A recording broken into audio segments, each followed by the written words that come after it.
Good morning and welcome as we get started with 2021 Project Support Panel Day 2. In a moment, we will begin with review of the first application of today, number 27, Detroit Shoreway Community Development Corporation. But first, I'll allow the panelists to introduce themselves and go through a few notes for those who might be listening in about how the process will unfold today. Panelists in the chat, I have included an order that you can introduce yourselves with and information to share with those listening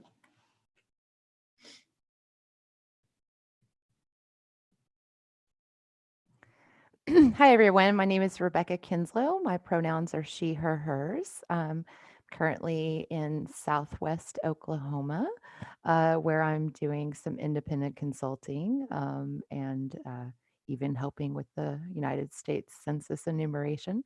I have a 20+ year career in arts and culture. I've been a grant maker, a program manager, and had several roles in government, education, and nonprofit sectors. So welcome. It's a pleasure to be here today. Good morning, everybody. I am Jillian Gora. My pronouns are she, her, hers. I am in Chicago, Illinois, where I am a senior consultant for FMA, a nonprofit consulting firm working in financial and operational management for nonprofits and their funders. Before I came to FMA, I have a background in arts administration and in performance. I'm excited to be here with you this morning. Good morning, everyone. I'm Kenda Lavecchio. I'm in Austin, Texas, where I have my own private practice as a fundraising consultant. And prior to coming to Austin, I was in Chicago for 18 years, where I have a background in working for arts organizations as well as performance, and excited to be here with you today. Good morning, everyone. My name is Jermaine Smith, pronouns he or they, either or is fine to use.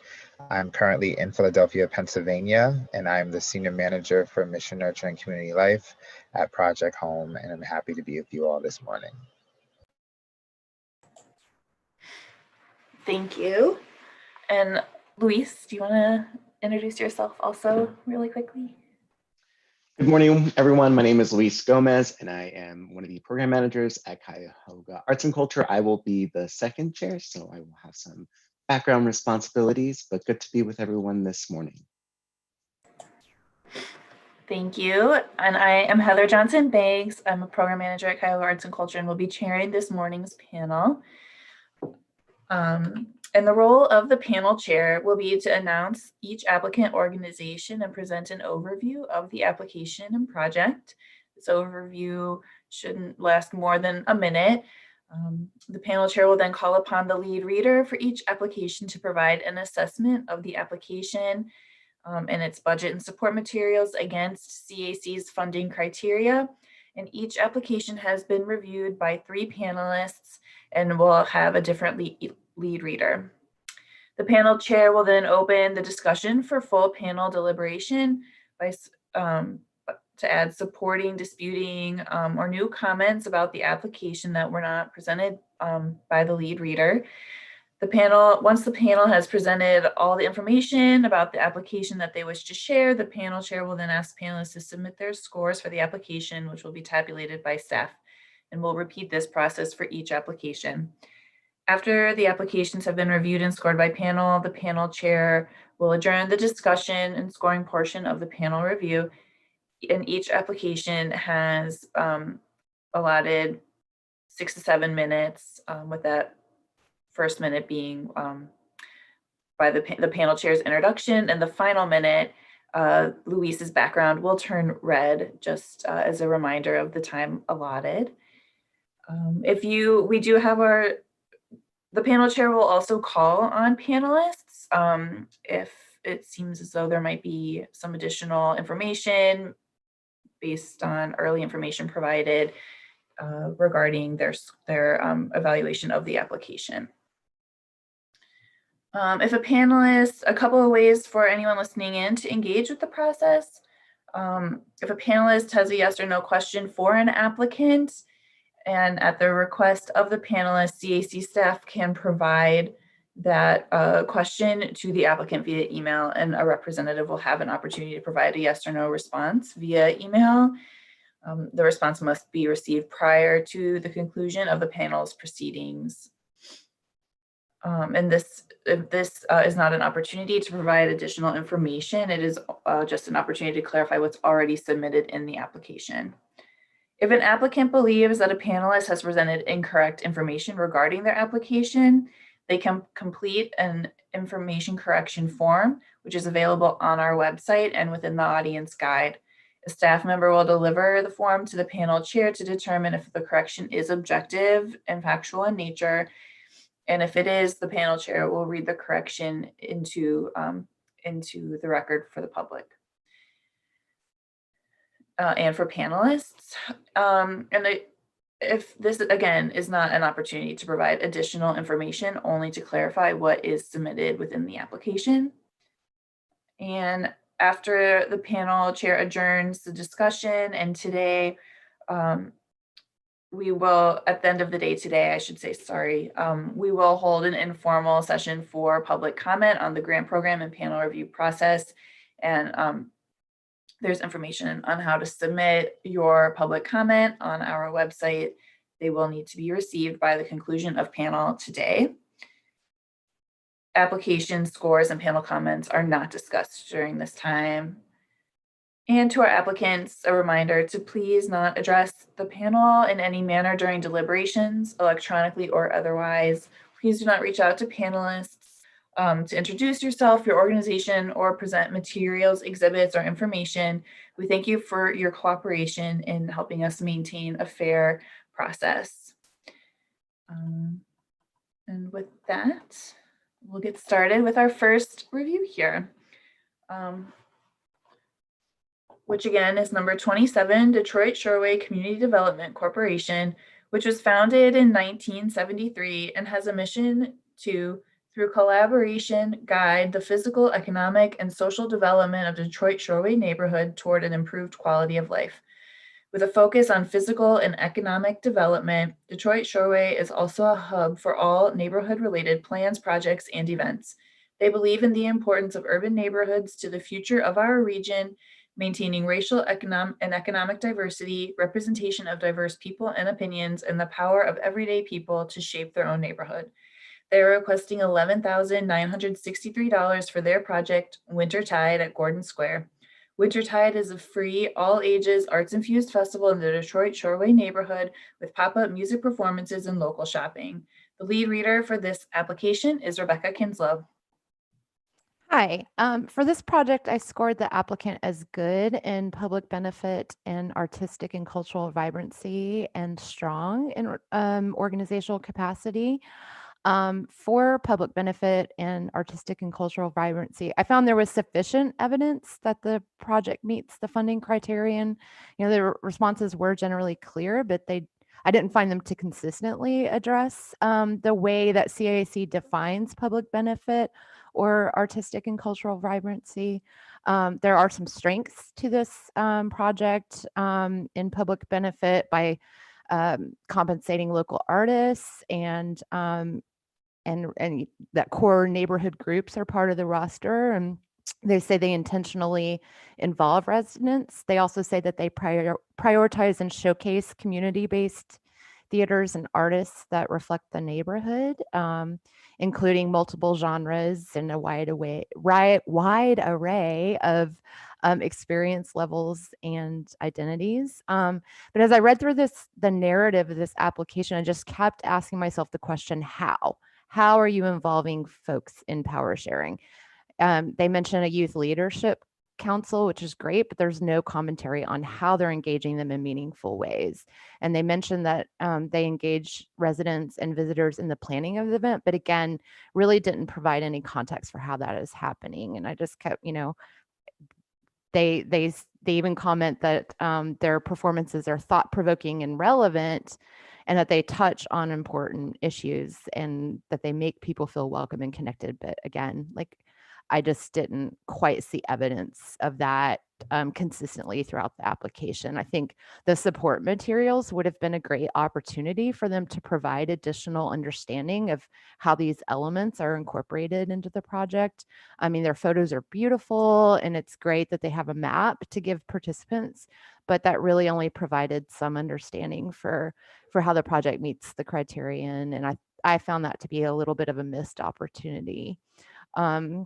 They also state that Gordon Square arts institutions all have shared missions around community and social justice, and that performances, again, are thought-provoking and relevant, but it just would have been helpful to include even one example of that to understand specifically how the community is inspired to think differently or creatively.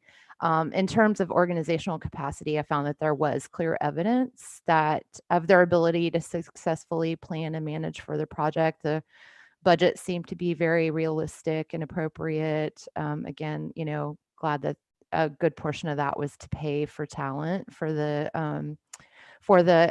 event, and they do seem to plan as a team to set their project goals. But again, I would have scored all of these higher had I had just more detail and more specificity.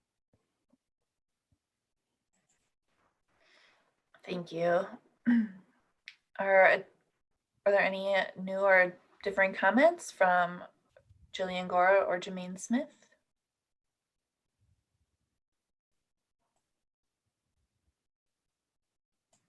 All right, if not, then you can go ahead and submit your scores for this application.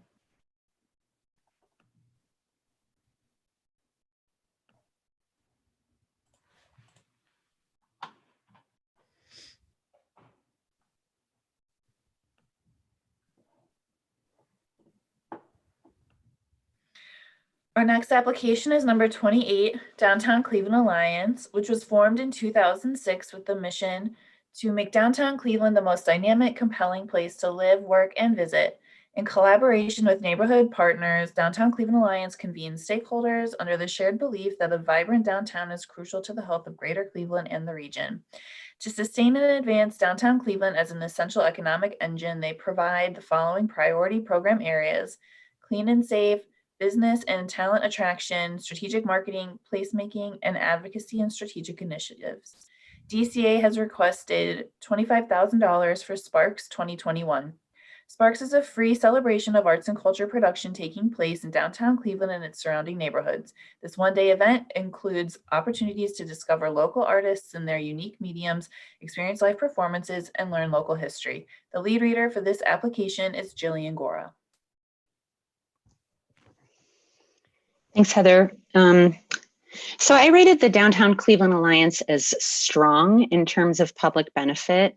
This project features local artists, and it's going to offer a way to connect residents with other neighborhoods. That latter, the connection to new neighborhoods, was actually informed by community input, that participants were not actually getting into other communities and experiencing them very frequently. All of the events and services, I think, as far as I could tell, are free, which is neat. And I think that this project ultimately serves the organization's overall mission to increase the visitorship and engagement with the downtown Cleveland area. That said, I found the response to this question in particular just pretty general. I really wanted to hear a little bit more about, they mentioned robust marketing and engagement strategies, and would have liked to understand a little bit more what was involved, as well as the use of their participant feedback and how that informs some things. For artistic and cultural vibrancy, I also rated them as strong. Again, this was really around the exposure to the local, potentially unknown artists and their work. I think that the interactive activities that they're offering are just really fun and cool for folks who might not get an opportunity to experience some stuff like this in a structured manner. And, tie-dyeing, glass blowing demonstration. There's a public art project that folks are going to work on in a communal manner, which I think is really fun as well.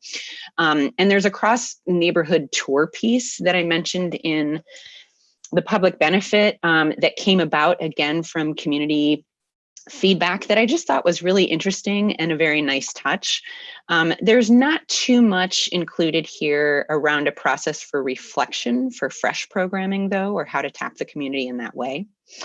And then organizational capacity, I rated them as exceptional. It looks as though there's a high level corporate acumen with a wide swath of local business leaders represented on the board, which is helpful in terms of guidance. They listed experienced project leads and coordinators in their team. I think it was in the data arts information, we see that they sustained operating losses for the last 2 years. And this may be a strange comment, but the second year of loss was actually a pretty dramatic improvement. And I think a lot of the times when we're looking at deficits, we see the deficit, but I just wanted to call out that movement in the right direction, which is not an easy thing to do. Also calling out that the numbers that we were given include multiple projects. So I do want to acknowledge that. But organizationally, I thought that that was an improvement. And also this project has an 18-year history, which I think says something around organizational capacity in itself. Thank you. Any additional or differing comments from Kenda or Jermaine?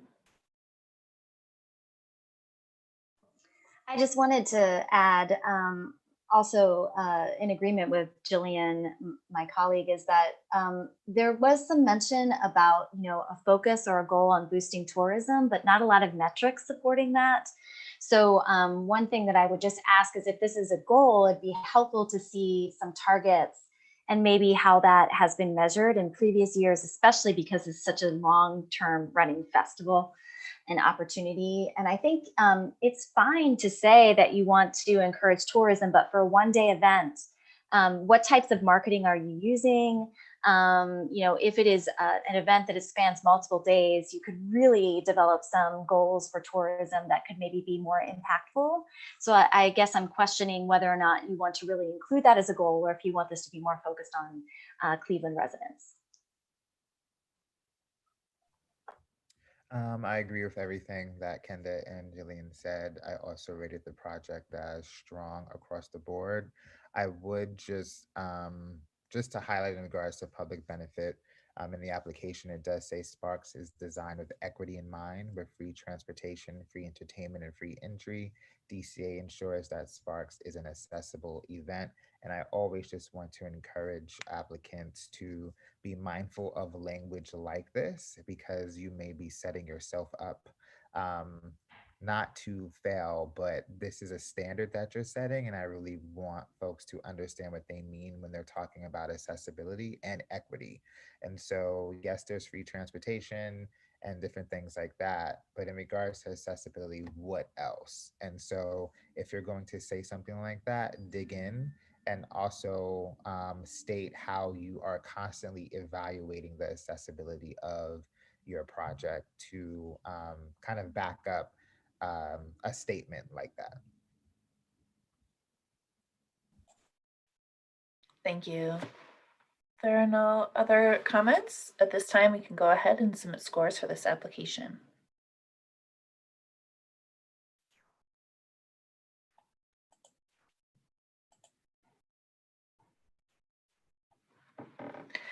Our next application for review is number 29, Greater Cleveland Neighborhood Centers Association, which was formed in 1948 with the mission to support and strengthen the capacity of its member centers to provide human services and education for children, families, and seniors, and to advocate for the social, economic, and political well-being of Greater Clevelanders. NCA was the first organization in the U.S. created specifically to provide capacity building assistance for neighborhood centers. And NCA partners with other nonprofits and community-based organizations to help create more vibrant, healthy neighborhoods.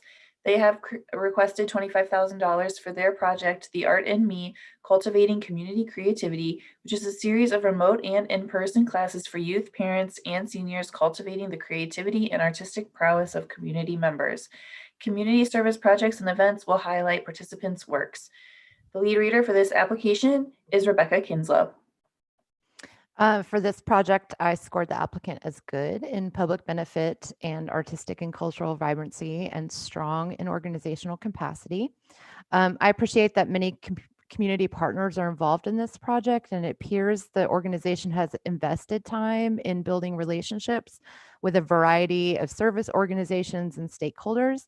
But I had a difficult time connecting how PS44, iConnect, AmeriCorps, the artists, and all the folks involved in this project work together to create a functioning system that meets the project's goals and outcomes. This was another application that I found myself just asking why, how, and how not why, how, how all these seemingly disparate parts come together to create this unified program that helped participants develop social emotional learning, vocation, and educational skills. I think CAC does a really good job of creating an application process that helps applicants create a story about their project. So I would just say, like, maybe one approach is to walk us through that journey and show us how the intersection of all these programs are affecting the lives of your participants through the power of art. Tell the story with specificity, because it's hard to mine this application for the evidence that I was looking for as a panelist. There were a lot of buzzwords and general statements suggesting impactful outcomes for participants in the program. And we know that these are all possible through the arts, right? Absolutely, there is public benefit to exposure to the arts and the potential for growth and advancement in adjacent areas like social emotional learning, vocation, and education. But again, I just didn't see evidence tying those stated outcomes to direct service delivery. I appreciated that they did identify in their project goal that COVID-19 drives isolation and causes stress, and how they're positioning the arts as a tool for overcoming that trauma and building resilience through creativity, and encouraging their participants to reimagine their communities. Yes, please let that be so. And I imagine all the pieces are there, but I just couldn't find them. And even the support materials did not quite help me connect the dots. And, in terms of organizational capacity, as I mentioned, strong, there was clear evidence of their ability to manage their project. And I felt like the budget was realistic and appropriate. Thank you. Any additional or differing comments from Kenda or Jermaine?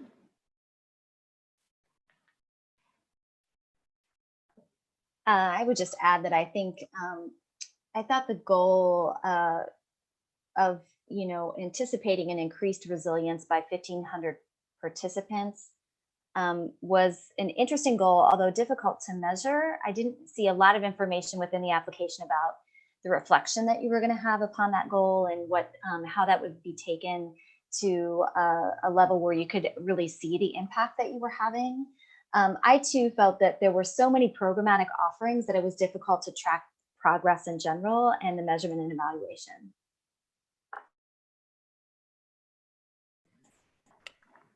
I would say one thing I appreciated was the overview of the community that the project serves. But this is something, and I think this is something across the board, seeing in evaluating applications this year, there's a lot of focus on, of course, the challenges that these communities are facing, because a lot of these programs are formed to meet those challenges. But as a project that uses an asset-based model to do their work, I think it would be great to see how you use that in describing the communities that you're serving more so, just to help even the reader connect that and understand what that is. And so, yes, there's challenges, but what else? What are the assets of the community, and how are you building on those? Like, thread that through the entire application.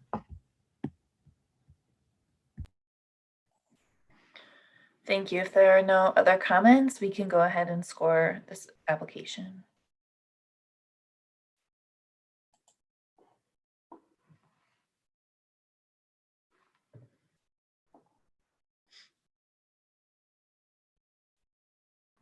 Our next application is number 30, Mandel Jewish Community Center, which was formed in 1948 with the mission to build, connect, and strengthen our Jewish community and the greater Cleveland community through exceptional lifelong programs and services that reflect the richness of Jewish life and enhance physical, intellectual, and spiritual well-being. The JCC offers health and wellness programming, an early education center, senior adult programs, and arts and culture programming. They have requested $25,000 for their 15th annual Cleveland Jewish Film Fest. The Film Fest will present approximately 30 international films, including shorts, with relevant Jewish and universal themes at local movie theaters and through virtual formats. Discussions facilitated by area experts and special invited guests will follow several of the films.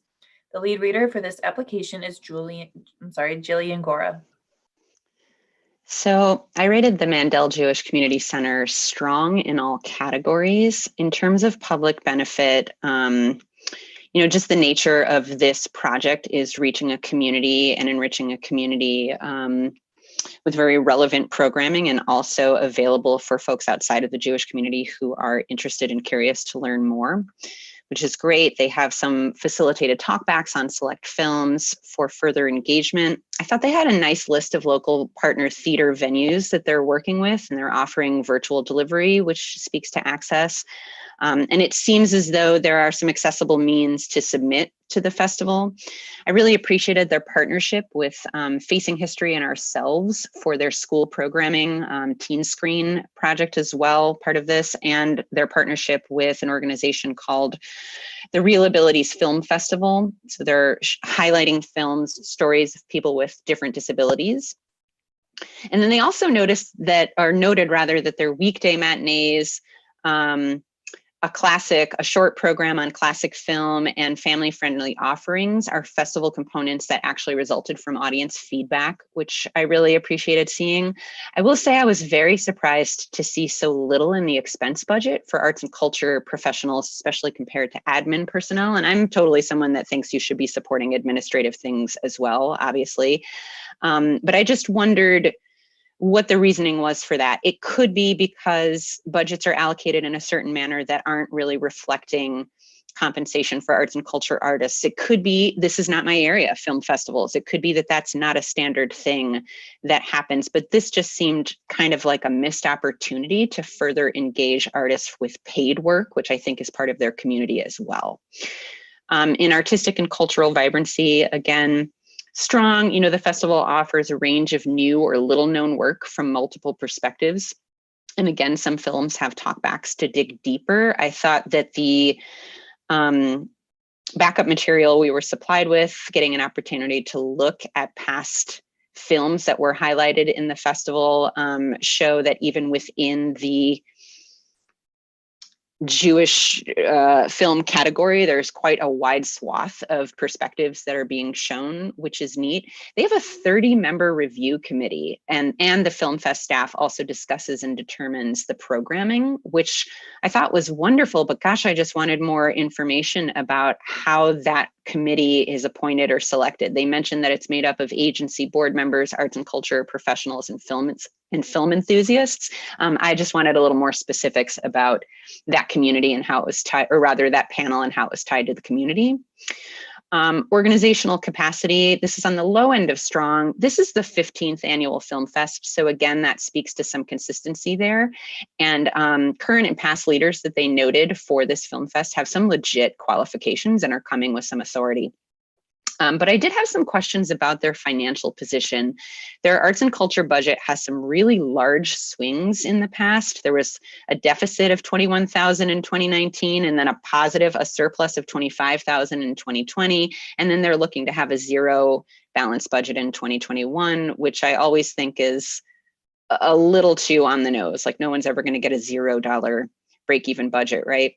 Again, there could be multiple reasons for why this information is presented this way, but it's just kind of hard to tell. And if you dig a little bit deeper into some 990 data that's available, this organization has $12 million in unrestricted net assets, but they've got $20 million in a fixed asset of building. So it really kind of speaks to the flexibility that they have, or rather do not have, to potentially solve problems.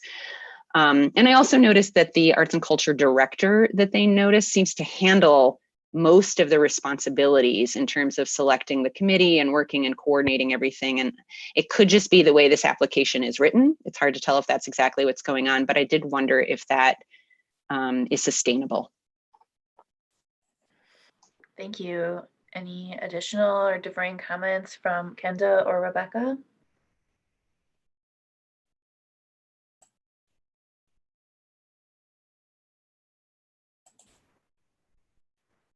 If not, then we can go ahead and submit scores for the, oh, okay, Rebecca. Sorry, it took me a minute to unmute. I just want to point out, I think the language that they used in the application was subsets, but I wanted to point out that they are, it seems like they're intentionally addressing intersectionalities of identity in their curatorial and programming choices to create that, as they said, springboard for dialogue that they aim to do within the community. So I wanted to point that out. Thank you. If there's nothing else pertaining to this application, we can go ahead and submit scores. Our next application will be number 31, MidTown Cleveland.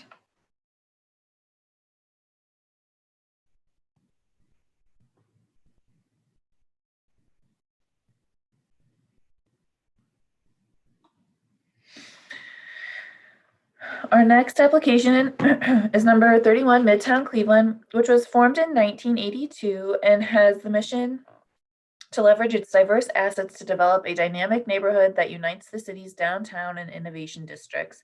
MidTown Cleveland is an economic development corporation supported by area businesses, institutions, and individual stakeholders, and is an inclusive place for people to innovate, create, prosper, and live.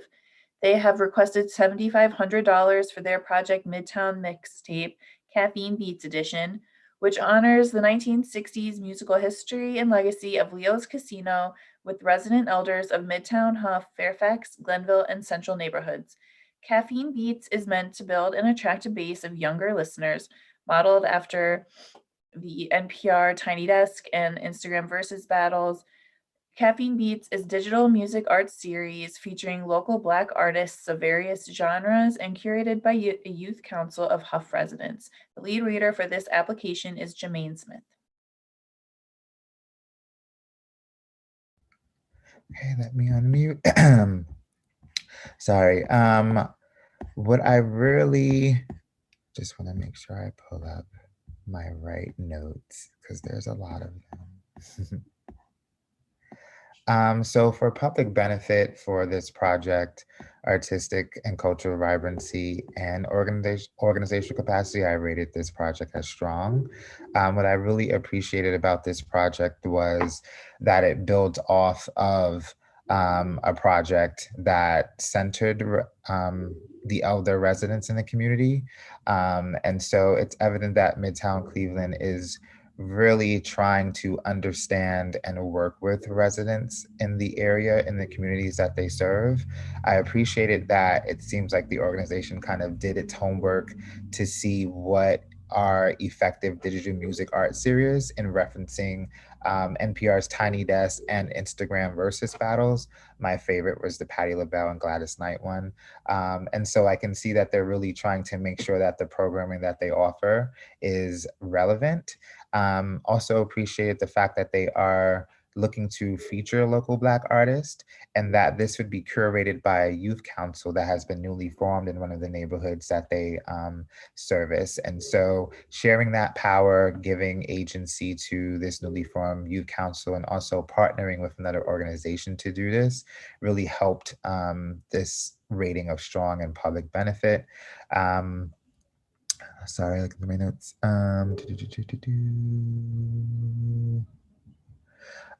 What I'm seeing through this application too is the fact that the folks of MidTown Inc.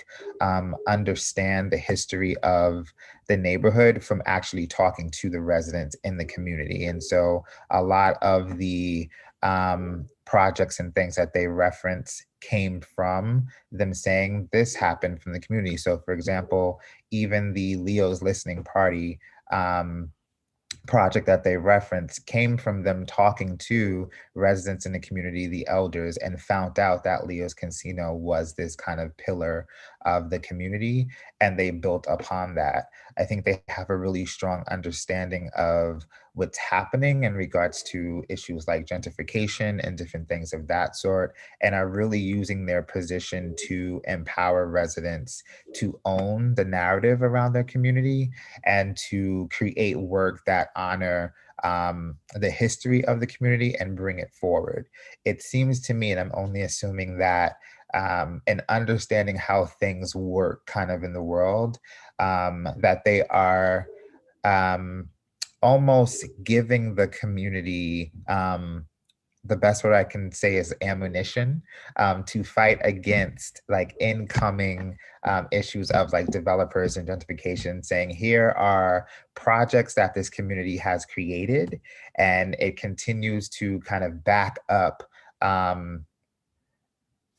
again, that's the community's power and what they're doing. I like that they use the term placekeeping in this application as opposed to placemaking, which again shows that they've done research and understand what that means and what it means to the community. And so again, for all of that, for their partnerships, for involving the community in such a way, for also understanding that they were a white-led institution and have been clearly doing work to unpack that, hire more Black and Brown leaders who they listed in the application. All of this really led to my evaluation as a strong application. Thank you. Any additional or differing comments from Jillian or Rebecca? Yeah, I actually and absolutely picked up on a lot of the same things that Jermaine mentioned, but I actually scored them a little higher in the exceptional range because of those reasons. I just thought it was an exceptional project. I thought it was a very well presented application. I don't want to repeat anything you said, Jermaine. But one thing that struck me about this project and the way they're approaching it is I feel like they're inspiring self-determination among longtime residents and for community leadership. And I think they're interrogating the idea of leadership and making space for new leadership to be fostered towards the aim of, I love that they use the word spatial justice. So, and this did not affect my score, but I wanted to commend the organization for being forward thinking about how they're going to reach and engage the community during, the times of, a pandemic. So just really great work. And I wish them the best with this project. I see that we have limited time, so I'll keep it brief. I want to just hugely +1 or even +2 at this point around that calling out of placekeeping versus placemaking. I thought that was such an empowering distinction and really, really important. And I loved the specificity of this organization actually saying that this project is going to serve, quote, young people of color, specifically Black and Brown youth in Midtown. It was one of the first times that level of specifics came through in a grant application in my review, and I really appreciated that. I would challenge this organization to see if they can't actually allocate some of their expenses to administrative personnel, because I think that's real. So they should look at that and just make sure they're being really honest about what this program costs with themselves, not with nobody's being deceitful. Y'all know what I mean. Thank you. If there's nothing else, we can go ahead and submit scores for this application.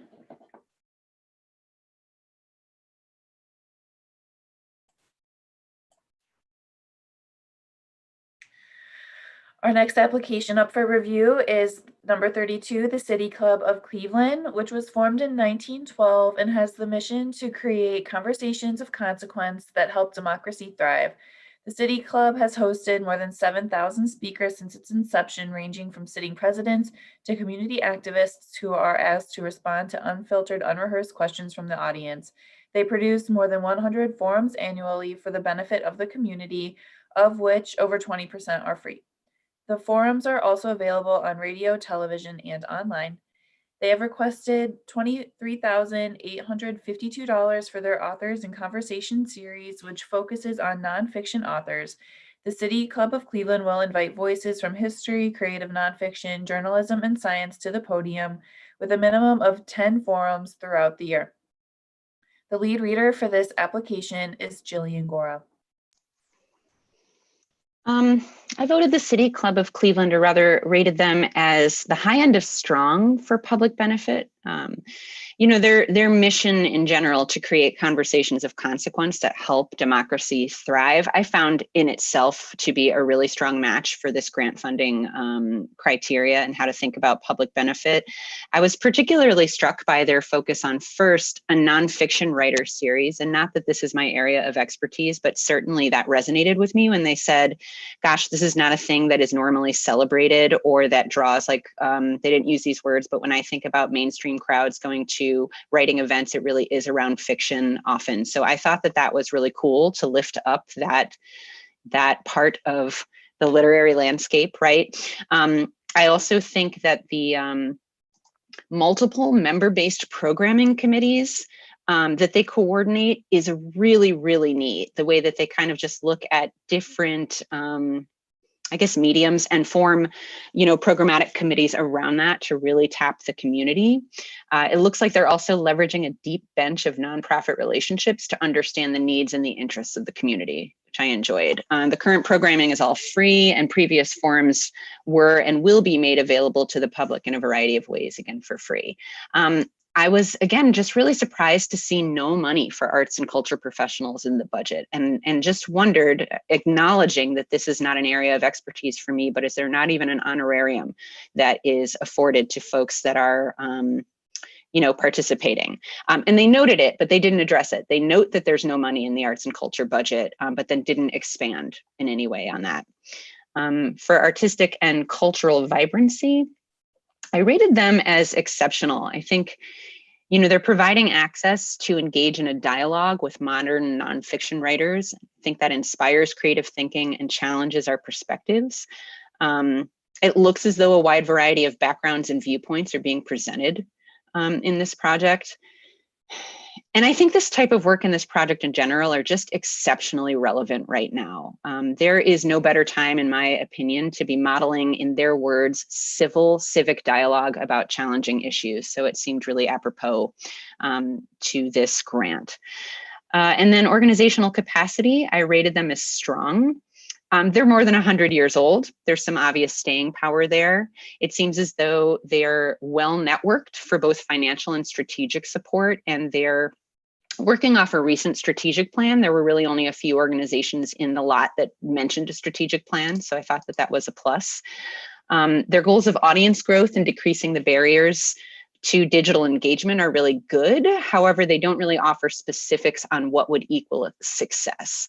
They do mention evaluating their social media interaction and audience reach on, quote, a diversity of topics explored, but it was not very specific on how they would do that or what they would measure. Yeah, I would challenge this organization as a next area of opportunity is to really take a look at who's holding the leadership positions on the staff and in the board, and see if there's work that they can be done to be more reflective of their community there. However, it does look as though the staff is qualified and there's a large connected board, which will help. I would just challenge them to put more work into really reflecting their community there. Thank you. Any additional comments from Jermaine or Kenda? Yes, I agree with much of what Jillian said. I rated this application strong to exceptional across the board. I do, again, just really appreciate that you have more than 80 partnering nonprofits and over 950 active members. And I applaud you for having a membership program. I think it's a smart way to diversify your funding streams and a good way to engage individuals. I did notice, and this is something that I have seen before in an application that was submitted, that you mentioned a statistic that you referenced that nearly half of your author forms feature women and people of color, but you don't distinguish between those two groups. You lump them together as one statistic. So I think that's something that you need to make sure to specify in future applications moving forward. And in general, I think just for organizational capacity, exceptional, because I'm just really impressed with how you're completing your current strategic plan as referenced previously, but also how you're balancing your organizational budget every year over the last 5 years with overall growth of financial support, despite the challenges faced in canceling in-person forums due to COVID-19. So I think that's exceptional. Thank you. Jermaine, do you have anything to add? Honestly, nothing to add. Thank you. Then we can go ahead and submit scores for this application. After University Circle Incorporated, which is next, we will take a 15-minute break.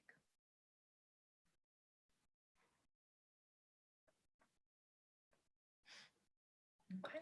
Our next application is number 33, University Circle Incorporated, which was formed in 1957 and has the mission of building a community experience that connects all people in Cleveland's center of culture, healing, and learning.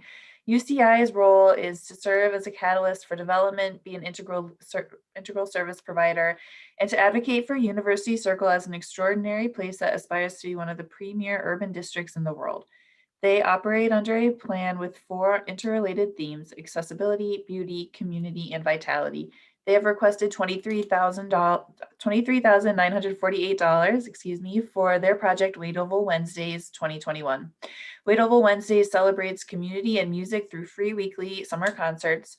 Visitors enjoy live music, interactive intermissions, free kids activities, local food trucks and vendors, and celebrate the diversity of the community through special programs and activities.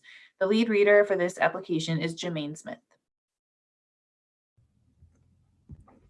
So I honestly do not have a lot to say about this application, which is not a bad thing, but I did. So for public benefit, I rated it as strong, artistic and cultural vibrancy as good, and organizational capacity as strong. And I think the reason why I don't have a lot to say about the project is I do think the public benefit is strong in that it is a space. I think I'm thinking about it because it reminds me so much of a similar space that we have here in Philadelphia. I think it's also called the Oval, which is also sandwiched in between our arts museum and different things of that sort. And it is just a space that people can go to have fun. It's almost like a place of respite for a lot of people and different things of that sort. And so in looking through this application, I honestly was like, I'm going to look at this for what it is. And this is a space in this type of community that is open to the public and is providing entertainment and all these different types of things. And I honestly did not want to, and this could be something I need to check, make it or force it to be something that it's not. And what I mean by that is, it seems like the organization is attracting a diverse group of people. So in regards to public benefit, it is free, it is open to the public. But based on, again, where it is, it's going to attract a group of people who are already kind of in that area. Sometimes people don't travel in for events like this. And I think the thing that got me the most was, and let me pull that up, and made me think like this is the project goal. And basically it's saying during the 2021 season, UCI plans to reunite and highlight the vibrancy of our diverse community.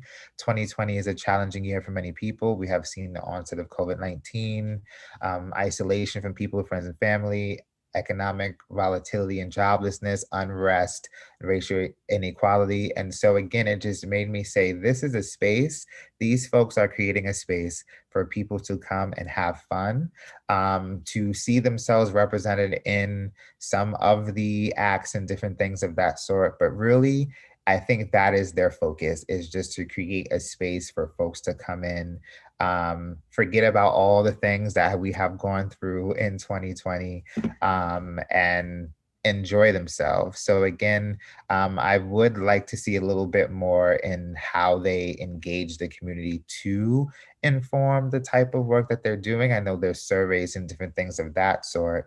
But again, for me, it was just like, this is what this project is. It is well organized, it is well run, they have the organizational capacity to do so. And so again, my ratings were public benefit strong, artistic and cultural vibrancy good, and or capacity strong. Thank you. Any additional comments from Rebecca or Kenda? Just 100% behind everything Jermaine said. And I would just add, maybe, clearly you're going to apply for this in the future, and just talk a little bit more around that, how you're collecting that feedback, how you're sharing power. And there was no evidence of how the talent is curated. And I think that that's a really important aspect of showing, how you're meeting the funding criterion. Thank you. And I would just add, I think a little bit more description surrounding your programming and why you're selecting the programming that you are would be helpful within this application. It has a tendency to read a little bit as a string of non-connected events. And if that's the intention, I think that you should just be clear about that within the application, just so a question doesn't arise for the reader. I did have a question also, and this might have been the way that it was written within the application in the Artistic and Cultural Vibrancy select section, and within the goal, it talks about the public art project, but it sounds like the partnership with the fellow nonprofit had not yet been solidified, that it was still in conversation. So I was curious to know whether or not that was confirmed, or if you were still determining if there would be a public art project and who the partner would be. I think that there was some confusion for me there as the reader, but overall for organizational capacity, I think your program was good to strong for your marketing efforts, good, strong marketing efforts and qualified staff and longevity of the program. Thank you. You can go ahead and submit scores for this application.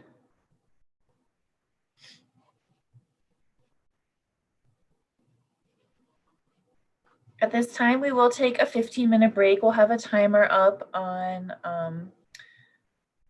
one of our screens here for you to check in on. If you do step away from your computer, please be sure to stop your video and mute yourself while you are away. And we look forward to seeing you again in 15 minutes.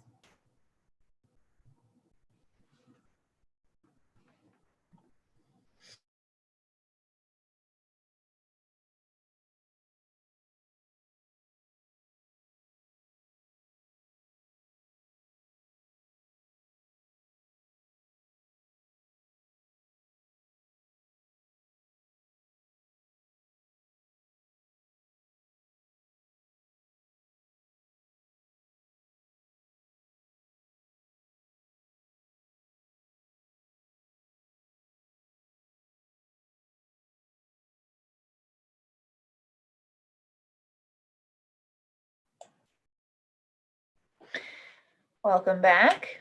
We will get started here with number 34, America Scores Cleveland, which was formed in 2003 and has the mission to inspire Cleveland youth to lead healthy lives, be engaged students, and have the confidence and character to make a difference in the world.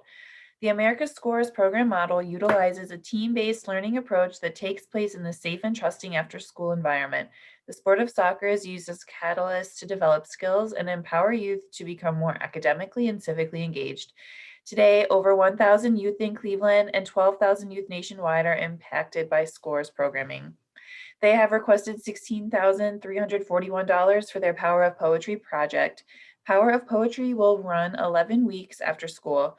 Writing coaches will challenge 525 participants in grades 3 through 8 to explore creative writing using Power of Poetry curriculum. The project culminates with a poetry slam where participants perform team and individual poems for family and community members. The lead reader for this application is Jillian Gora. Thanks, Heather. So I rated America Scores Cleveland and the Power of Poetry project exceptional in all categories. In public benefit, first, I loved their targeted specificity of defining their community as 15 metropolitan Cleveland schools across 11 unique Cleveland neighborhoods. That says to me that they know who they are and what this project is intended to do and for who. I really appreciated that. As you noted, there's 11 weeks of programming in this project, and it's twice a week, 90-minute classes. So I thought there was deep access offered to participants, which was really great. You get depth and potentially breadth, which is a difficult thing to do in programming. Really appreciated that they are leveraging their partnerships with their partner schools and the teachers, as well as a partnership with Lake Erie Inc. There's there's training and outstanding resources, in my opinion, provided for the delivery of America Scores' very thoughtful curriculum that they've put together. This culmination of the program is this poetry slam contest where the work of students is celebrated. It's also open to the public. And I liked that community artists are recruited as the poetry slam judges.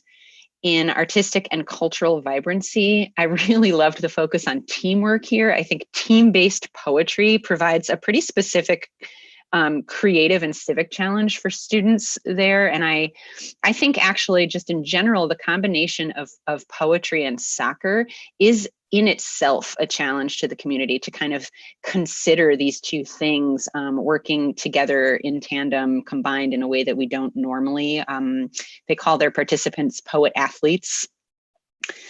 Also, the application suggests that the participant feedback for this project or program led to the provision of coach training that focuses on student-led learning and curriculum updates, which are focused on social justice and diversity.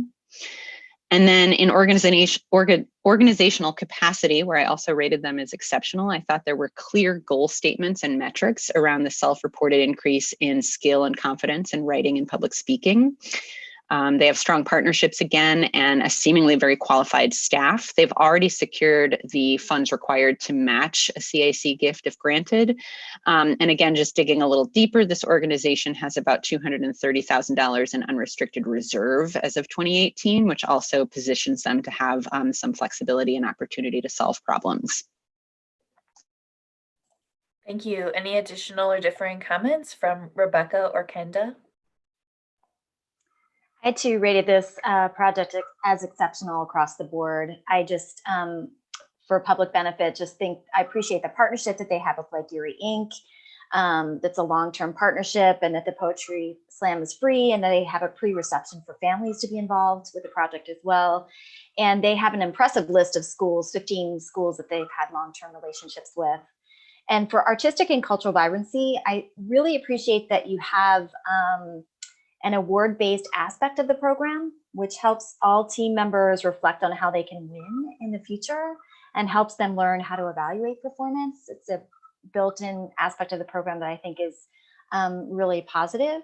And in general, goals and metrics in this application across the board were very clear, and it was very well supported within your supporting materials. There were a lot of metrics and information, rubrics, and information about how the program was conducted, examples of poetry.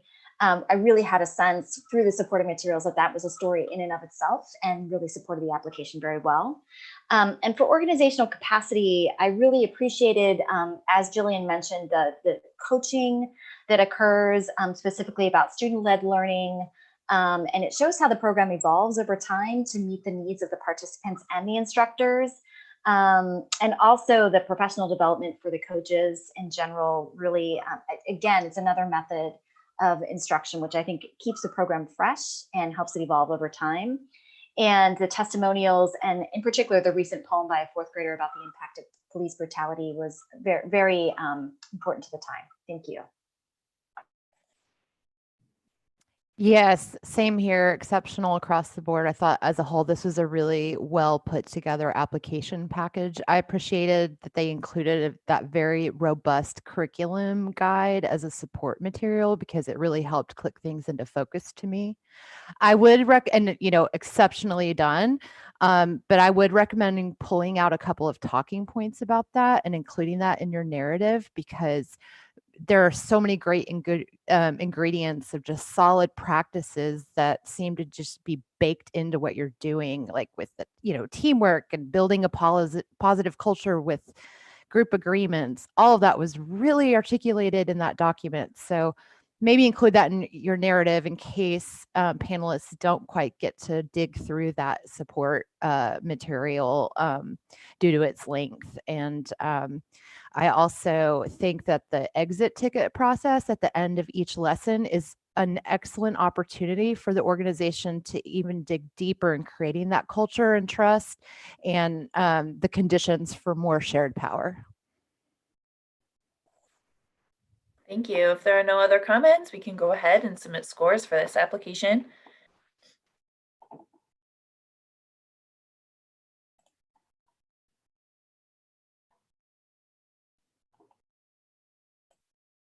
Our next application is number 35, Cleveland Classical Guitar Society, which was formed in 2002 and has the mission to teach by creating life-changing experiences for Cleveland's kids, inspire by presenting the world's greatest performers, and connect by providing meaningful connections between people. In 2009, they established their well-regarded international series, bringing renowned musicians to Cleveland. Its most recent season drew over 1,100 audience members to 4 concerts. In 2012, CCGS launched its education program aimed at providing youth in Cleveland with a much-needed opportunity to learn music, play guitar, and perform alongside their peers. They are requesting $25,000 for their education program. At no cost to students, CCGS teachers will collaborate with youth to create meaningful music in a wide variety of styles and to overcome systemic barriers that have previously limited their access to instrumental music instruction and performance. The lead reader for this application is Kendall Lavecchio. Yes, thank you. For public benefit, I rate this application as strong because CCGS responds to demonstrated need by selecting schools that do not have a current music program or schools where teachers lack the necessary resources to establish instrumental programs. And I applaud them for that. In response to COVID-19, CCGS suspended in-person instruction and developed an online learning platform for virtual lessons and has plans to continue teaching virtually until the end of 2020. I think that's a great response to community need and demonstrates shared power as well as the accessibility to the community. And other demonstrations of public benefit include the creation of a focus group monitored by CCGS staff, youth, and a professional evaluator to explore how to best align programming with community needs. And although it was not listed within the public benefit section, I noticed that elsewhere in the proposal, you mentioned that CCGS provides all guitars, supplies, and curriculum needed, which is of tremendous benefit to the participants. The international series was mentioned, but I would have liked more detail within the public benefit section about this program and its objectives. For artistic and cultural vibrancy, I listed this application as fair, as you described conversations with an artist that you worked with previously in 2020, but it appears, or collaborations with an artist that you worked with previously in 2020, but it appears as if this collaboration is not yet confirmed. And should this collaboration come to fruition, the application also did not detail how CCGS will engage in a reflective process to ensure fresh and relevant programming. For organizational capacity, I rated this application as good. You have qualified staff and contracted teachers, but it would be helpful to learn more about a plan for growth for your board and details about the diversity of your board. Your budget is realistic with more than 60% of your match achieved to date and plans for additional solicitations. I also appreciated the story within your SMU report. There were some significant gains from FY18 to 19 with a 26% positive change in total revenue and a 44% positive change in earned program revenue.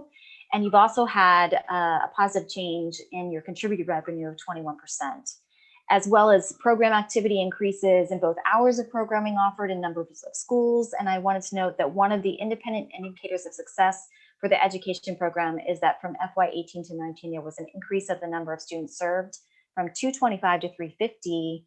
And that in 2020, you received some significant grants that enabled you to scale this number even higher to 685 students prior to the COVID-19 crisis.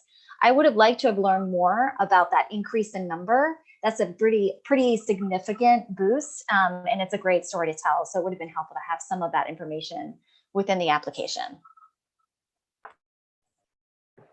Thank you. Any additional comments from Rebecca or Jillian? Yeah, I actually scored this a little higher for public benefit and artistic and cultural vibrancy. Again, I just thought this was another very thoughtfully presented application. It just, for me, overwhelmingly just demonstrated how it meets those funding criteria.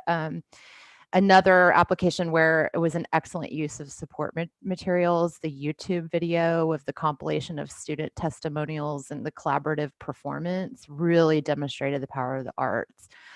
This was another one where they included the teacher's manual. And again, while that was lengthy, I thought that was an excellent choice for panelists who do want to dig deeper into your process a little more. It seems that youth voice and choice is just highly, centered in your education practices and demonstrates how you're sharing power that student satisfaction and social emotional learning seem to be just as important to you as musical development. And I think that that is a true strength of your programming and how you're engaging focus groups to best align your mission with the needs, desires, and creativity of the youth and communities that you serve.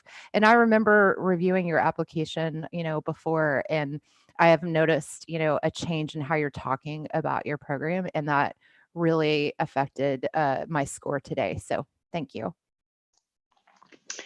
Yeah, I really agree with everything that both Kenda and Rebecca said. I would say that for a lot of the reasoning that Kenda cited, the good exemplary work that this organization is doing, I did score them higher exceptional in both public benefit and organizational capacity. I do want to point out that in the backup materials, which I agree with Rebecca, were really outstanding that they provided, shifting power to youth is literally a stated goal in their student satisfaction goals in their teacher manual.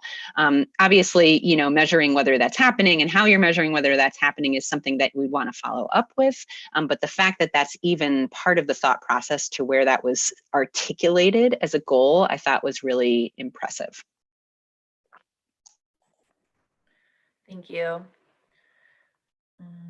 And Rebecca, just a point of clarification, perhaps, while each application stands alone, each year you're saying that the changes they've incorporated resulted in a stronger score for the project this year, right? Yeah, yes. Thank you for asking for that. I scored the application based on this year's how they presented themselves this year. But I wanted to note that, I noticed a change since the last time I read this application, and just wanted to commend them for, providing more clarity and specificity on how they're meeting the funding criterion this time. Thank you. If there are no other comments, we can go ahead and submit scores for this application. And up next, we'll have the Cleveland Clinic.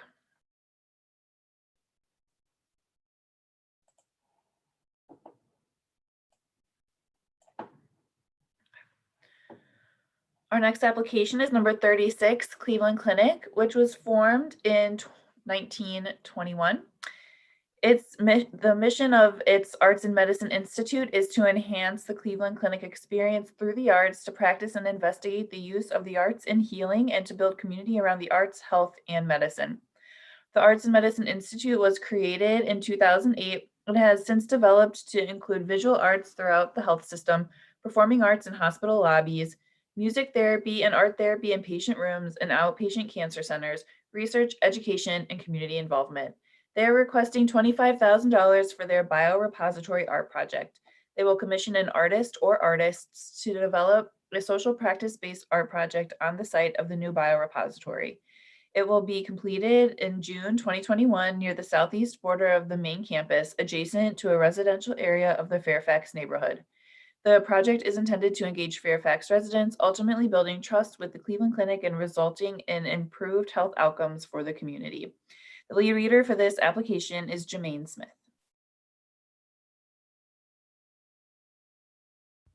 Hi, sorry, lighting.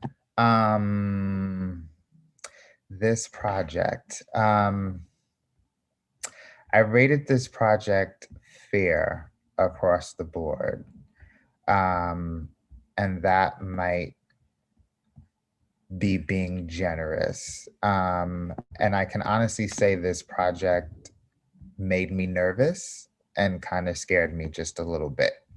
And looking at public benefit, looking at the criteria, artistic and cultural vibrancy, I don't see really honestly how any of the criteria really is being met here. I don't see a shared power of understanding, respecting, working with, and responding to the community, or knowledge of the community, or building meaningful relationships. I don't see really engaging a diverse team of arts and cultural professionals. I understand there would be an artist brought in to do this project. Don't necessarily see right now how it's inspiring the community to think differently or creatively. I can go on. The reasons why, there's a quote in the application that says that after doing roundtables in 2018 with this community about this biorepository site, that I feel, I'm only assuming, was a project that was underway regardless of what the outcome of those roundtables were. It says, despite progress, there's real and perceived lack of healthcare access accompanied by a lack of trust present. So there was a lack of trust from the onslaught of this biorepository being built in this community. And now basically it's going to be completed. And this project honestly seems like a kind of last resort to get community buy-in. I want the folks to understand that you are a biorepository site built in a predominantly Black and Brown neighborhood. Wanting folks even to participate in research, medical research and things of that sort. From the onslaught of this, there is some work that I feel like you needed to do to understand the historical implications of what you are asking this community to do. I immediately started to think about Henrietta Lacks, whose stem cells were basically stolen from her body and are still being used in research nowadays. And she was not given credit until recently. I think of the Tuskegee Airmen experiment where these men were injected with syphilis and not knowing. I even think of the forced sterilizations that are going on with folks detained in ICE detention centers right now. And so there is a historical and current context in which I believe folks trying to move this project along need to understand that this lack of trust goes so much deeper than this project can even tap into. Hiring an artist to come in and do an art project and try to talk about health disparity and things like that, it feels a little bit too late in this process too. There's just more work for you to do. I'm concerned about the use of the Karamamu House, excuse me if I'm saying that wrong, in this as well. Again, it feels like, okay, let's tap, a institution that residents trust, it's the Black institution there, and let's bring them on board. I mean, it literally pretty much said that in the application, like, to build trust, we're going to use this organization. That makes me nervous because you're using an organization that has been in this community for years. If this project in of itself, or if the larger project goes south, then the credibility of this institution is now diminished possibly by members of the community. And so are you thinking through this project and what you are doing, the effect that you already have by your presence in the community, but now you're bringing in community institutions that have been trusted into this, that are trusting you, and how this might hurt them and their relationship to the community moving forward. And so again, with all of this, this project makes me extremely, extremely nervous. And I kind of want folks to go back to the drawing table and do some research and really face the reasons why people in the community have a distrust. Because you as an institution, inherently you're going to be distrusted by Black and Brown people. And there's so much work for you to do then. Let's hire this artist, do this art installation and different things like that. It is an effective way, but again, too little too late, I think, in this process. That's all my comments. Thank you, Jermaine. Any additional comments from Rebecca or Jillian? Well said, Jermaine. Well said. Thank you. Yeah, I really appreciate Jermaine's words. I will say that I rated this organization and this project as a little bit better, I would say good throughout, mostly because the idea of the project could actually be a really cool way to engage folks, in spite of the truth that Jermaine just laid on us, right? Like, to get an artist to come in and work with the community and tap the community and really get this buy-in, except it all stopped there. There was no really description of how that would even work. And yeah, I really hugely picked up on that ultimately, even if everyone is engaged, it doesn't necessarily say that it will change trust of the community of this organization. And they also didn't talk about how they would measure that, other than people would come in and make use of the biorepository, which in itself is problematic, but also didn't really tie back to any kind of metric that say that that would be because of this particular project. And I just want to punctuate something that I think is coming out in our comments, that, and it's understandable that the artists may not have been selected yet, but at this stage, there should be at least some value statement or criteria that is grounding this project in how to work with community. That, you know, to Jermaine's point, that work should have already been done by now. Public art best practices. And you know, how are they going to be selected? Who's going to select? What is that criteria? Something that would give us a peek into how the organization is centering, you know, these values around arts and cultural vibrancy and public benefit rather than public harm. And even the support materials did not offer anything for us to go on. Thank you. If there are no other comments, we can go ahead and submit scores for this application.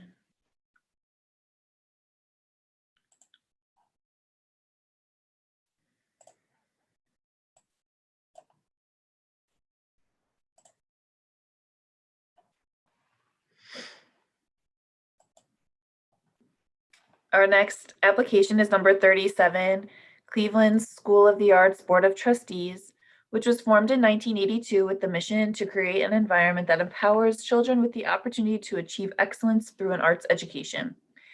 Cleveland School of the Arts was founded in 1981 and has an art specialty school in the Cleveland Metropolitan School District. CSA was designed to support students to succeed with a centrally located campus and an arts focus to attract young learners and to keep them engaged through graduation. CSA's Board of Trustees is a separate 501c3 established to fill the significant gap between per pupil district funding and the expense of implementing top-notch arts education. They have requested $25,000 for their annual Festival of New Works, which is a multi-day, multi-arts performance event produced by Cleveland School of the Arts students for Cuyahoga County. Throughout the school year, students will develop original dance, theater, music, visual arts, creative writing, and integrated arts production in a process that culminates in a vibrant showcase of original student work. The lead reader for this application is Jermaine Smith. Hi, yes, I'm like totally like misplaced my notes on this, but I rated this project, I believe, as exceptional across the board. I wish I could find my notes right now. I really, in regards to public benefit, this is a student-led project. And so I feel like the institution of itself just pretty much, of course, there's a determination of how students' work is being evaluated and different things of that sort. But as far as the project in of itself, it's student-led.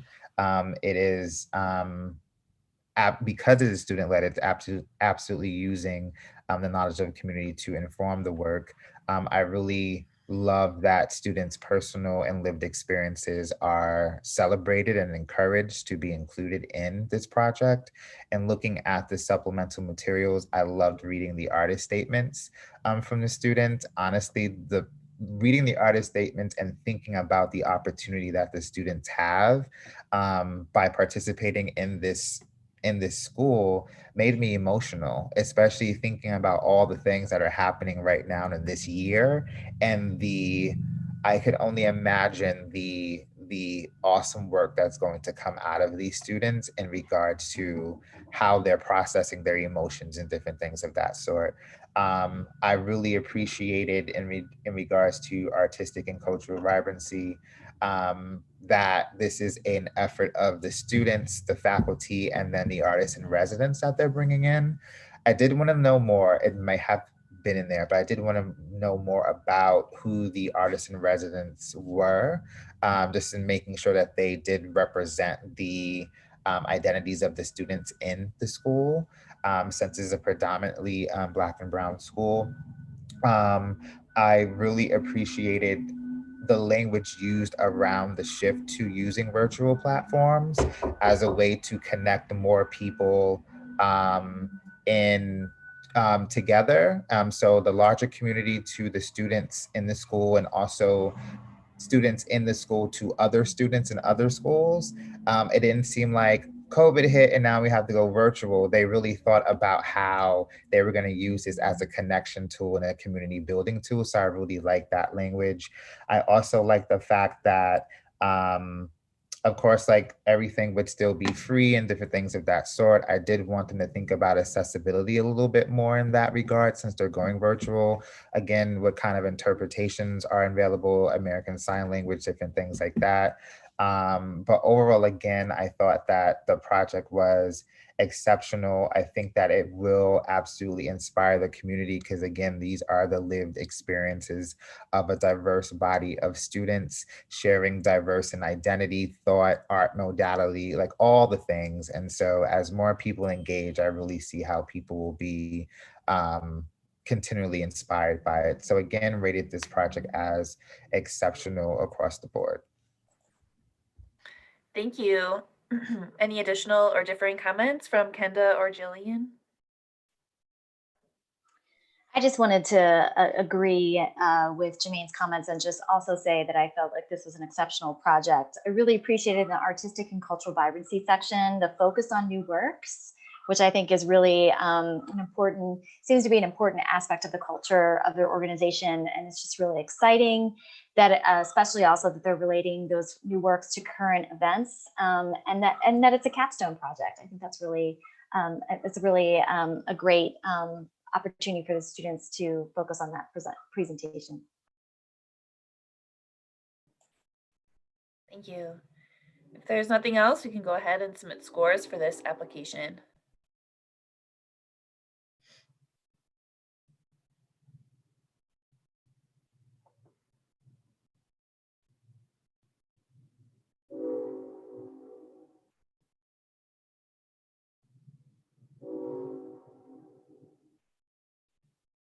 We'll wait a moment as Jermaine is the lead reader on our next application as well. But take the time you need. Sorry, knock at the door. No problem.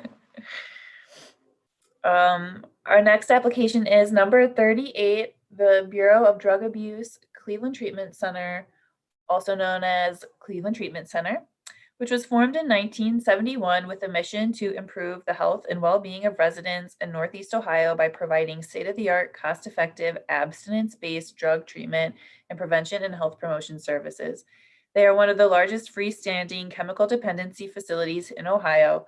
Among its several prevention programs, Let It Ride, Game Ready for Life, or LIR, was launched in 1989 as an arts and culture prevention strategy.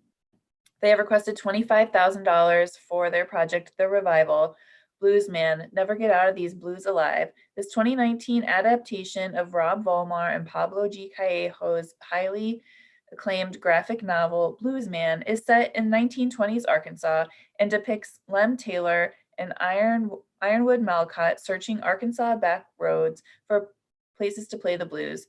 One racially charged encounter later, Lem's on the run from the law, hunted for a murder he didn't commit. On the getaway, Lem, a pastor's son, struggles with playing secular music, drugs, pain, racism, and social justice. The lead reader for this application, again, is Jermaine Smith. Hi again. So for this project, I rated it, let's see, I was teetering. For public benefit, fair, good, artistic and cultural vibrancy, good, organizational capacity, strong.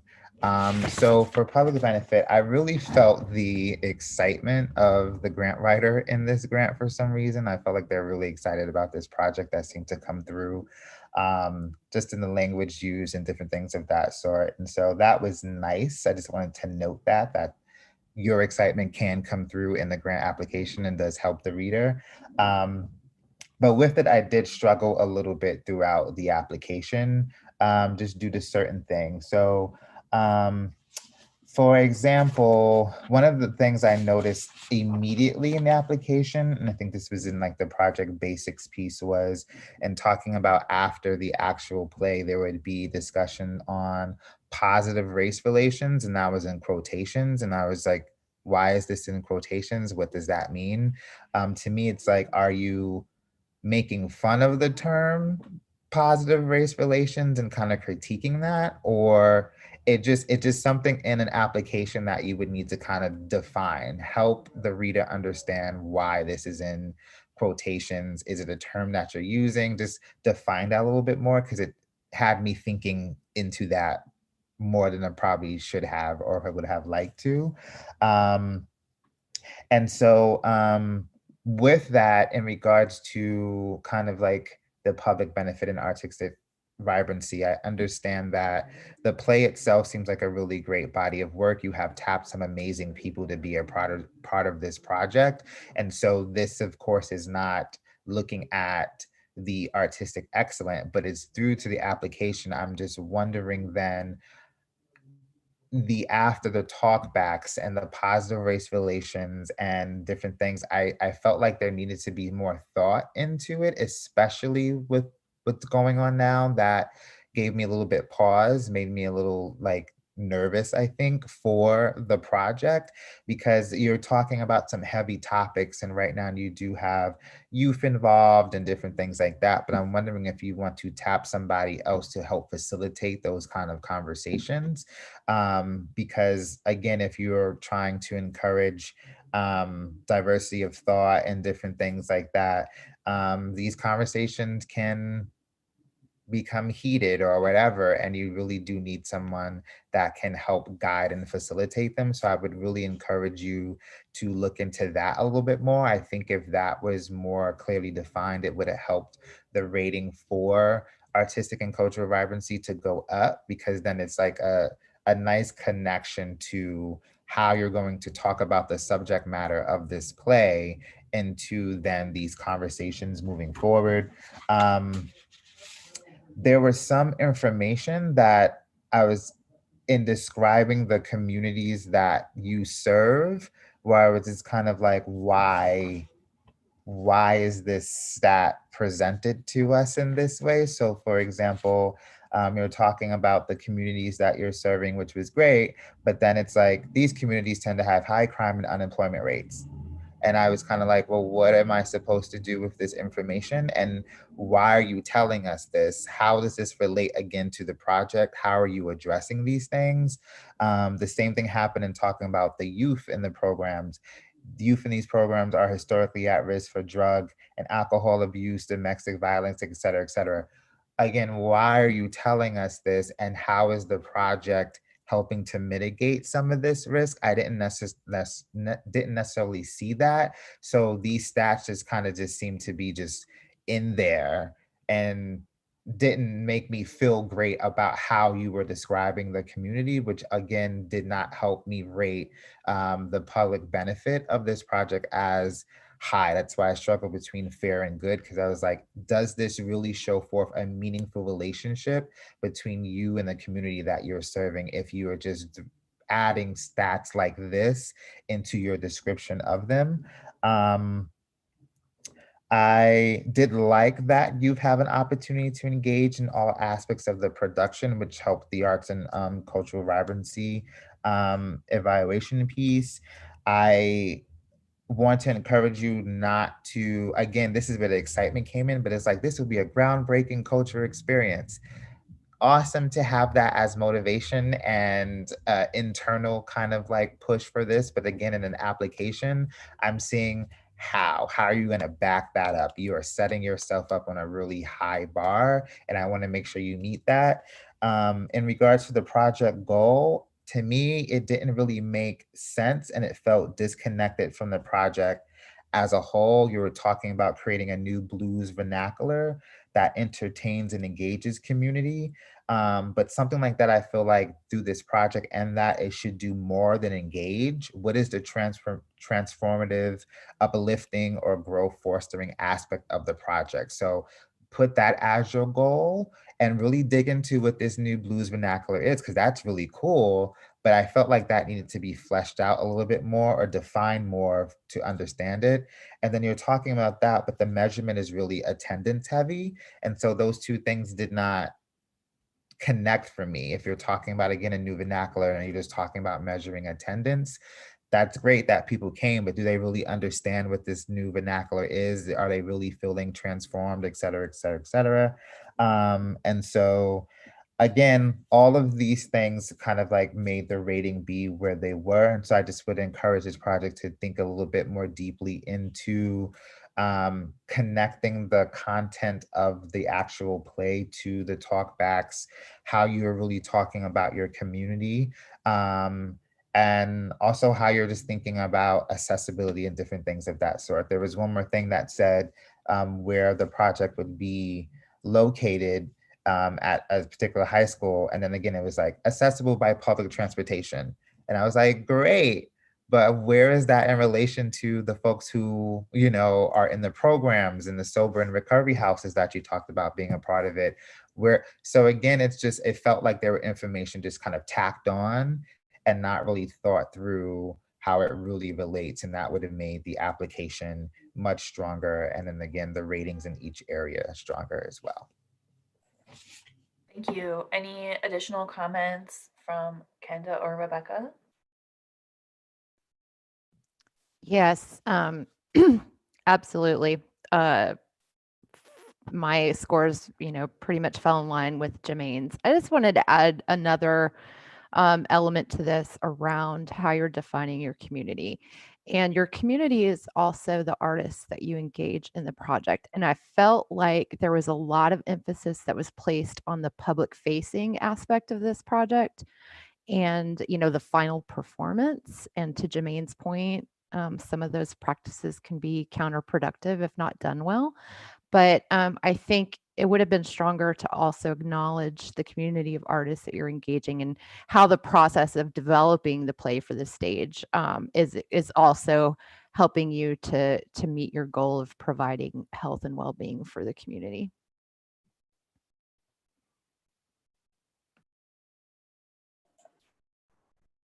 Anything to add, Kenda? All right, we can go ahead and submit scores for this application.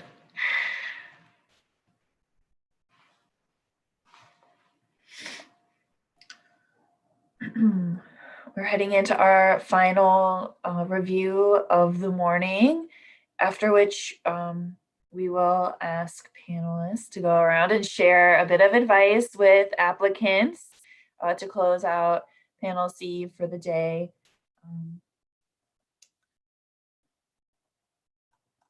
But prior to that, number 39, convergence-continuum.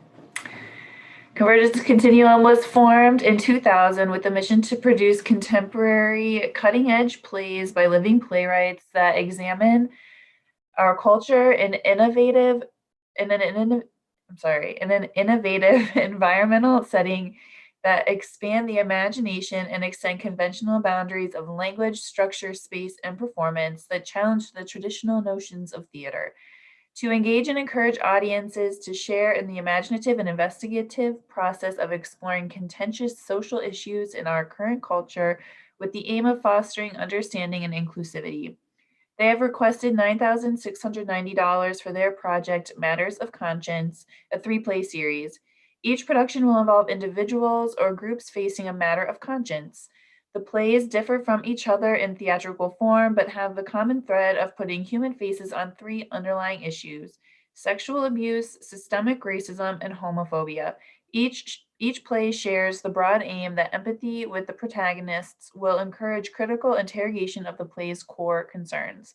The lead reader for this application is Kenda Lavecchio. Thank you. For public benefit, I rated this application as good, actually rated it as good across the board. But for public benefit specifically, I thought the plays that selected were chosen by considering community feedback and post-show surveys and panel discussions for the past 3 years. So I think that was a strong demonstration of data collection to inform your choices. In addition, you've been building a partnership with Cleveland State's playwriting unit for the past 9 years, and we'll be collaborating with them. And I think that that also is a long-term strong partnership. Steps have also been taken to strengthen your board relationship connections with local African-American political and arts leaders and with LGBT Center of Greater Cleveland, but it wasn't really clear how those partnerships are how that collaboration is working and what role they're playing within this project. So I would have appreciated some more detail about that. For artistic and cultural vibrancy, I rated this application as good due to your strong production choices. However, I would like to see more specific thought about how to incorporate a process of reflection other than surveys and talkbacks following performances.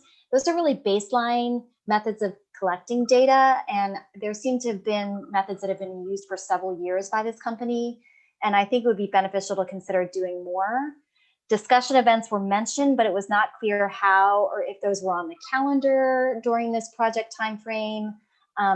I think, given your cutting edge description of your artistry, I would like to see an evaluation and reflection that matches those bold artistic choices. And for organizational capacity, I rated this application as good for their qualified leadership in both their staff and board members, your obvious team approach to making artistic decisions, and having clear plans for implementing the project. I did also want to note that there was a comment within the project basics section of this application that I questioned because it made a statement that ticket prices are kept low to help in audience development, especially for young adults who don't typically attend live theater due to cost or preconceptions. But there was no data surrounding that, so it seemed like a broad sweeping statement that caused me to pause. It's a strong statement about young audience attendees that I just questioned whether or not that was based on information that you had previously collected. And also if that audience development for younger adults was a goal or something that was important to your company. So I would just be careful in making a strong statement like that without any data to support that assumption. Thank you. Any additional comments from Rebecca or Jillian on this application? I echo a lot of what Kenda said, especially around finding more ways to tap your audience for their feedback and input besides surveys, which again, I think was kind of a theme throughout. I think in general, it's good to remember, at least it was for me, that this organization is on the smaller side of those that we reviewed. It's got a $66,000 annual operating budget, I believe, and just, by default, that's limited resources and limits things that they can do. That said, I would say that a lot of this application was just very general and would have liked more specifics in almost every area. I will say in organizational capacity, I did rate them as strong. I think for a small organization, they've actually articulated a good understanding of restricted revenue carryover from a prior fiscal year, which is a pretty complicated financial management concept. But just, would have liked greater specificity in goals and measurement, quantitative and qualitative data. Thank you. If there's nothing else, we can go ahead and submit scores for this application.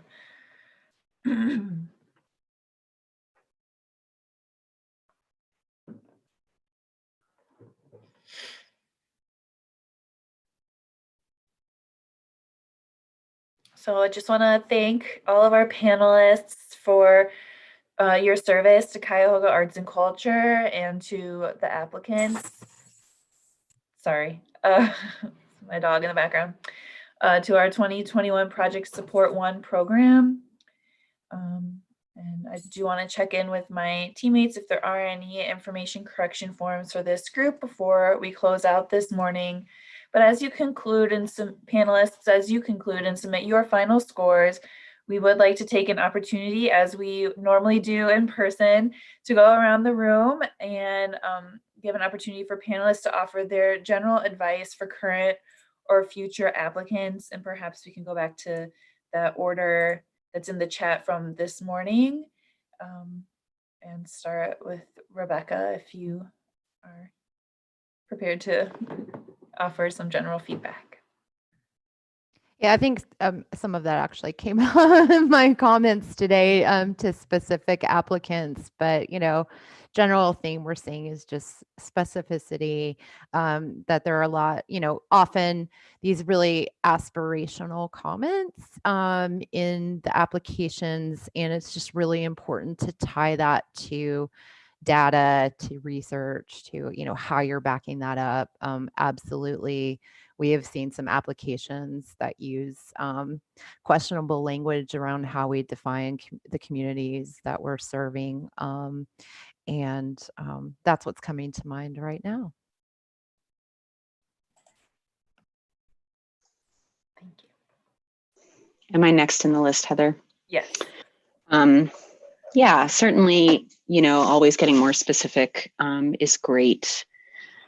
I think I want to take this opportunity to acknowledge the time and the application writing process that a whole lot of organizations are going through for a whole lot of foundations who I think are doing their best to really respond to the time. But I also want to acknowledge how difficult it is to answer the question of how will you still do this project if you don't get funding? And don't get me wrong, because Cuyahoga, CAC has a commitment to make to the community as well. So I really appreciate the necessity of a question like that, but just really want to call out the difficulty that it is for organizations to speak to things like that in regular times, let alone right now. So I really appreciate everybody's work that they did there. I would further challenge organizations far and wide to start to help us flip the script of painting the rosiest picture that you can for your funder in what's happening to your organization, to your community, and find more ways, I see a little bit of it, to start to really call out the difficulty that we have in serving and create, finding resources to do this meaningful work. And I think that will also help what we have perceived as a lack of specificity, because I have a suspicion that there's a lot of mental gymnastics going on trying to show you how great we are and also deal with the fact that there are real resource problems that we're up against. So things like telling us how much money you're actually putting towards administration, I think is really important and really great to make sure you're supporting the infrastructure of your organization.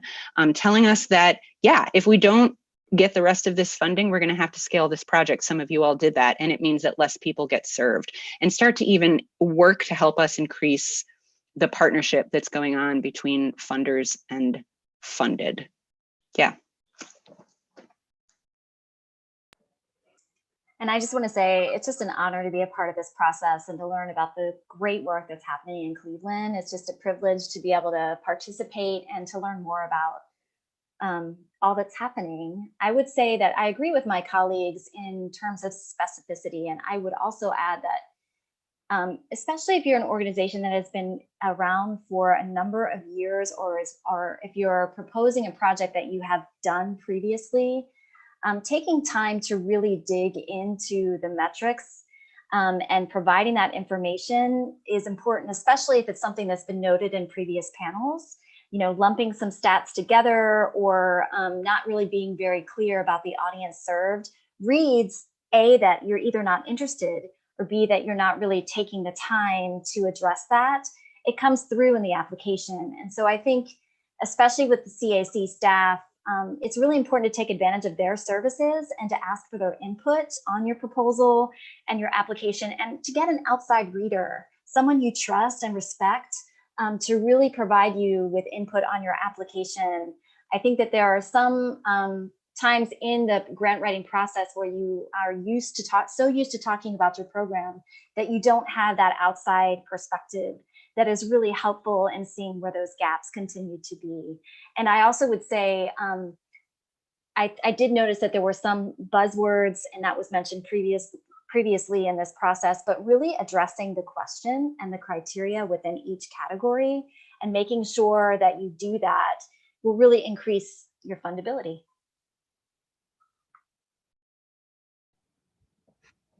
Yes to everything my esteemed colleagues have already said.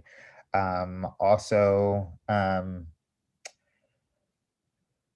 we can tell when you are an outsider basically to the community. So this is building off of everything that has been said. By the way in which you are describing the communities that you are seeking to serve, we can tell if you are an outsider by that language.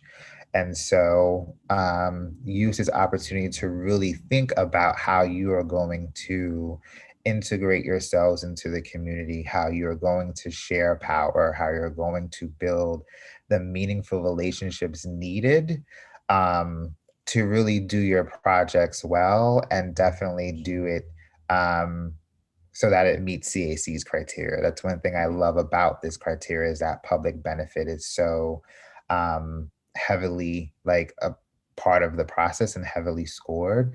And so really give thought to that. And of course, right now, COVID has presented a whole set of challenges in how to do that, but we have seen applications where they're using virtual platforms in meaningful ways and still doing the best that they can with that. So be mindful of that.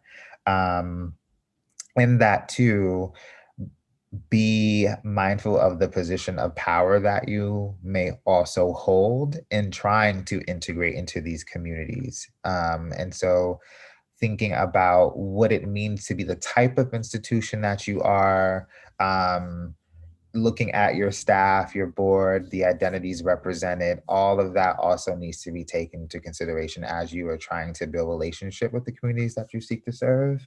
And in that, just not looking at the community as problems to be solved, looking at the assets of communities, looking at all the good things already happening in these communities, and seeing yourselves as a partner to increase those good things or to help solve the issues with the community and not necessarily for them.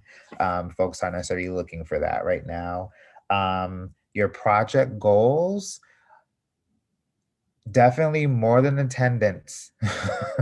Honestly, it was like, if I have more project goal about measuring attendance for these amazing ideas and projects, think a little bit more deeper about your projects. It's more than just the number of people who will engage. What else can you measure that really shows the impact of the arts as a whole and your project on the people that you seek to serve?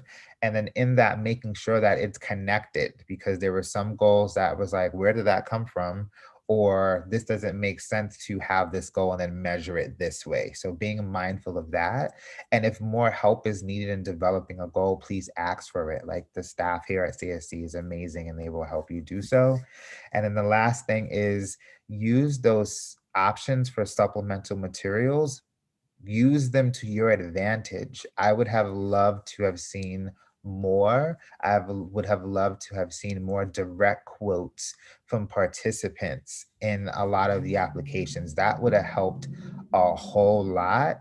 And that is a way for you not to have to really think so much about, okay, how do I write out in this possibly limited space of application, the effectiveness of my project. Have a page of direct quotes. And for someone like me, I'm all about it. That gives me what I need to see. I'm actually hearing from the people that you're serving. I don't have to think like, is this really working? What is this going on? Where's the data? Use all of that. So think about what you are saying in your application and use those supplemental materials, and you have a lot of those, and how they can kind of beef up your application and really bring home the impact of the work that you're doing.